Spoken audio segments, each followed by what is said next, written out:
भागलपुर में विभाजन विभीषिका स्मृति दिवस के अवसर पर कैंडल मार्च का आयोजन किया गया। विभाजन की मानवीय त्रासदी को याद करने के साथ साथ शांति, एकता और भाईचारे का संदेश जन जन तक पहुंचाने के उद्देश्य से यह मार्च निकाला गया। कैंडल मार्च भागलपुर समाहरणालय परिसर से शुरू होकर तिलका मांझी चौक तक पहुंचा। कैंडल मार्च में भागलपुर की जिलाधिकारी अलंकृता पांडे भी शामिल हुई। जिलाधिकारी ने अपने हाथ में कैंडल लेकर मार्च किया और विभाजन के दौरान जान गंवाने वाले लोगों तथा शहीद स्वतंत्रता सेनानियों को श्रद्धांजलि दी। इस दौरान जिलाधिकारी अलंकृता पांडे ने कहा कि आज का दिन शहीद स्वतंत्रता सेनानियों को याद करने और उनके बलिदान का स्मरण करने का दिन है। उन्होंने कहा कि विभाजन की त्रासदी से सीख लेते हुए समाज में शांति, एकता और भाईचारे की भावना को मजबूत करना जरूरी है। आज विभाजन विभीषिका दिवस के अवसर पर आज जो शहीद हैं हमारे स्वतंत्रता सेनानी हैं और जो विभाजन के पूरे प्रक्रिया में जिनकी शहादत हुई है उनको स्मरण करने का एक तरीका अपनाया गया है। उनके प्रति सम्मान और उनके प्रति श्रद्धा आने वाली पीढ़ियों के मन में जागती रहे, इसी के लिए एक प्रयास है। गणतंत्र दिवस की पूर्व संध्या पर भागलपुर में देशभक्ति का जोश और उत्साह देखने को मिला। भागलपुर विधायक रोहित पांडे के नेतृत्व में जिला स्कूल मैदान से भव्य तिरंगा यात्रा निकाली गई। यात्रा में बड़ी संख्या में भाजपा कार्यकर्ता, समर्थक और सामाजिक संगठनों से जुड़े लोग हाथों में तिरंगा लेकर शामिल हुए। तिरंगा यात्रा के दौरान भारत माता की जय और देशभक्ति के नारों से पूरा माहौल गूंज उठा। यात्रा का मुख्य आकर्षण लोकगाथा पर आधारित बेहुला विशरी की झांकी रही। झांकी के माध्यम से भागलपुर की समृद्ध लोक संस्कृति, परंपरा और ऐतिहासिक विरासत की खूबसूरत झलक प्रस्तुत की गई। इस मौके पर भाजपा जिला अध्यक्ष संतोष शाह, महापौर डॉक्टर वसुंधरा लाल, अमर सिंह कुशवाहा, निरंजन शाह, श्वेता सुमन, भाजपा नेत्री श्वेता सिंह, रतन मंडल समेत भाजपा और जदयू के कई नेता, कार्यकर्ता एवं सामाजिक संगठनों के प्रतिनिधि मौजूद रहे। तिरंगा यात्रा के दौरान उमड़ा जनसैलाब गणतंत्र दिवस से पहले देशभक्ति और राष्ट्र प्रेम के उत्साह का संदेश देता नजर आया।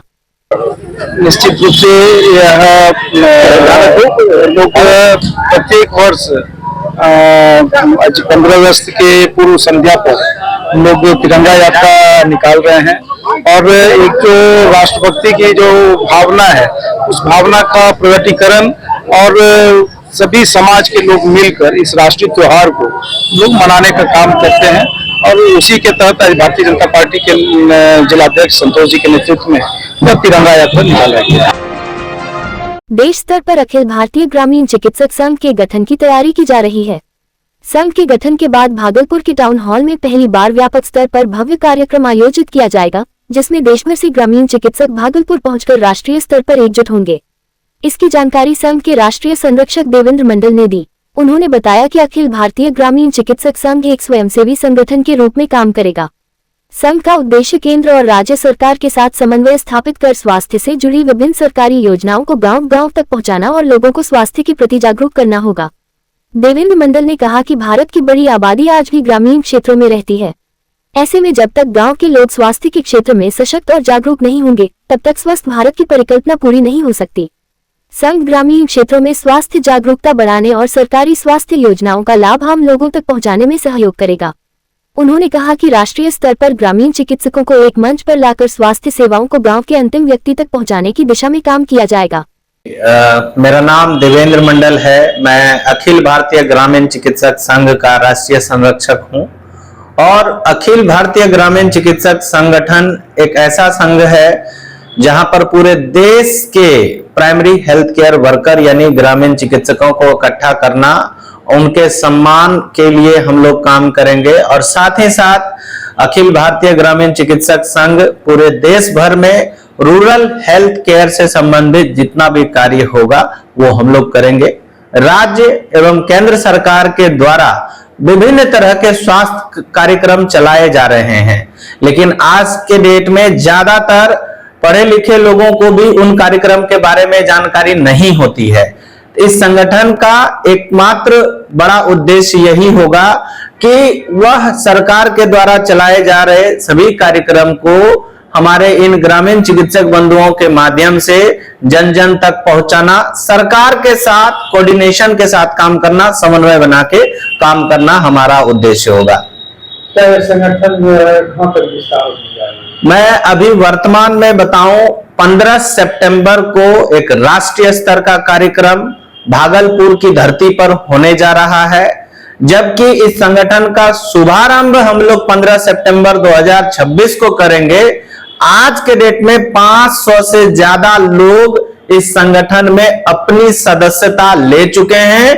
पूरे देश भर से जिला अध्यक्ष के लिए, प्रखंड अध्यक्ष के लिए हमारे पास आवेदन आ रहा है और प्रदेश अध्यक्ष के लिए भी आवेदन आ रहा है। मैं आप मीडिया बंधु के माध्यम से तमाम दर्शकों को ये बात बताना चाहूंगा कि हमारा संगठन में आज मजबूती से लोग जुड़ रहे हैं और आपके माध्यम से इस वीडियो को जो भी देख रहे हैं उन तमाम लोगों को मैं आह्वान करना चाहूंगा, अपील करना चाहूंगा कि ज्यादा से ज्यादा लोग इस संगठन में जुड़े ताकि हम अपनी आवाज को बुलंद कर सरकार के सामने अपनी बात रख सकें, सरकार के साथ मिलके अपना काम कर सकें। किस तरह का संगठन होगा? ये संगठन एक स्वयंसेवी संगठन होगी जो पूरे देश भर में काम करेगी और ग्रामीण चिकित्सा के ऊपर हम लोग काम करेंगे, हेल्थ केयर के ऊपर काम करेंगे। जो हमारे ग्रामीण चिकित्सक बंधु हैं उनको और बेहतर प्रशिक्षण दिया जाएगा, बेहतर तरीके से उनको प्रशिक्षित किया जाएगा। मैं आपको बताना चाहूंगा, अखिल भारतीय ग्रामीण चिकित्सक संघ में जो भी देश भर के लोग जुड़ेंगे उनको निःशुल्क NIOS के द्वारा 1 साल का सर्टिफिकेट कोर्स निःशुल्क कराया जाएगा। उद्देश्य क्या है? हमारा मुख्य उद्देश्य सर 10 है, लेकिन मैं एक लाइन में आपको अपना उद्देश्य डिफाइन करना चाहूंगा। वह है ग्रामीण चिकित्सा को सुदृढ़ बनाना, सक्षम बनाना, क्योंकि आज 150 करोड़ की जनसंख्या वाली देश भारत, इस भारत का 80% हिस्सा आज भी गांव में रहता है। जब तक गांव के लोग सशक्त और सबल नहीं बनेंगे स्वास्थ्य के दृष्टिकोण से, तब तक एक स्वस्थ भारत का परिकल्पना करना मुश्किल होगा। सुल्तानगंज में कांवड़ियों के स्वागत की ऐसी तस्वीर सामने आई जिसने हर किसी का ध्यान खींच लिया। अजगबीनाथ धाम से लेकर नमामि गंगे घाट और कांवड़िया पथ तक आसमान से फूल बरसाए गए। हेलीकॉप्टर से हुई पुष्प वर्षा के बीच पूरा सुल्तानगंज बोल बम और हर हर महादेव के जयघोष से गूंज उठा।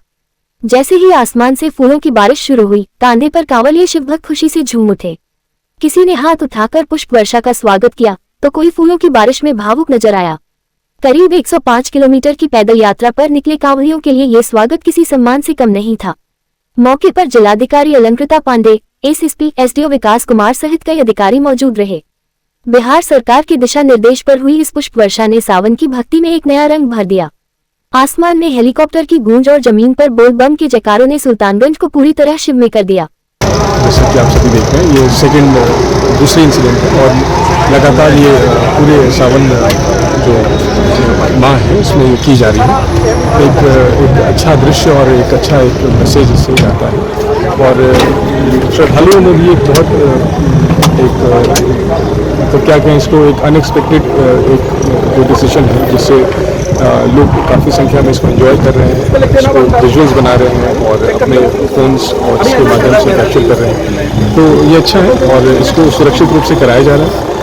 टूरिज्म डिपार्टमेंट से और जिला प्रशासन से सभी लोग बिल्कुल कोऑर्डिनेशन करके और सब कुछ सुरक्षित तरीके से करा रहे हैं। सभी महत्वपूर्ण स्थलों पर पुष्प वर्षा की जा रही है। सावन के महीने में सुल्तानगंज का नमामि गंगे घाट शिव भक्तों से गुलजार है।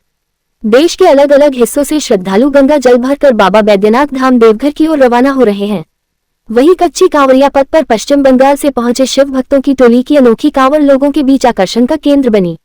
कांवड़ियों ने अपनी कांवड़ पर भगवान भोलेनाथ के बाल स्वरूप की प्रतिमा विराजमान की है। रंग बिरंगी लाइटों से सजी यह कांवड़ काफी भव्य और आकर्षक नजर आ रही है। बाल स्वरूप भोलेनाथ को कांवड़ पर विराजमान कर युवा कांवड़िया पूरे उत्साह के साथ बोल बम के जयकारे लगाते हुए बाबा धाम की ओर बढ़ रहे हैं। कच्ची कांवड़िया पथ से गुजरने के दौरान इस अनोखी कांवड़ को देखने के लिए लोगों की नजरें भी ठहर जा रही हैं। गंगा धाम सुल्तानगंज से बाबा धाम देवघर तक भोलेनाथ के बाल स्वरूप को लेकर जा रहे इन कांवड़ियों की भक्ति और उत्साह श्रद्धालुओं के बीच आकर्षण का केंद्र बना हुआ है। हावड़ा से आए हैं और हमारे सारे ग्रुप, सब ग्रुप को ले लीजिए, एक बार कवर कर लीजिए। हम लोग हर साल की तरह हर साल सोचते हैं कि इससे बेटर करें, इससे बेटर करें और हर साल कुछ ना कुछ यूनिक लेकर आते हैं। इस बार हम लोग का आइडिया दिया बंटी और आयुष ने मिलकर कि बाल स्वरूप को ले चले, तो हम लोग सारे ग्रुप इधर उधर से मिलकर के हम लोग सभी को आए हैं और अगला साल चाहते हैं कि इससे भी बेटर हो और हमारे जितने ग्रुप के आदमी हैं सब पे बाबा का कृपा बना रहे।